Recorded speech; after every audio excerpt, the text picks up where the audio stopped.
అందరికీ నమస్తే అండి. ముందుగా అందరికీ శ్రీరామనవమి శుభాకాంక్షలు. ఈరోజు శ్రీరామనవమి కదా అని చెప్పేసి ఊళ్ళో అందరం కూడా శుభ్రంగా ఇల్లు వాకిలు తుడిచేసి కల్లాపులు జల్లి ముగ్గులు అవన్నీ పెట్టుకుంటే రాత్రి ఒకటే గాలి వర్షం, దానికి తోడు పవర్ కటింగ్ కూడా అన్నీ పాడైపోయినాయండి.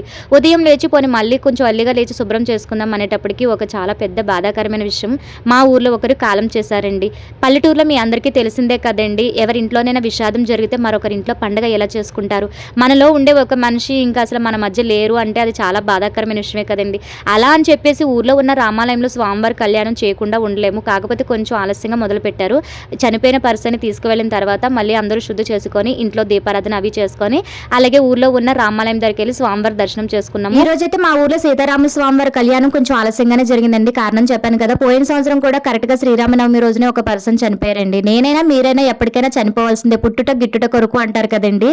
కాకపోతే కొంచెం ముందు వెనుకలు అవుతూ ఉంటాయి అన్నమాట. ఇది జీర్ణించుకోలేని నిజం. కానీ ఆ మనిషితో ఎవరికైతే సత్సంబంధాలు ఉన్నాయో వాళ్ళు ఆ మనిషి శరీరంతో కన్నా కూడా వాళ్ళతో ఉన్న అనుబంధాలను విడిచిపెట్టడం అంటే కొంచెం కష్టంగానే ఉంటుందండి, అది ఎవరికైనా సరే.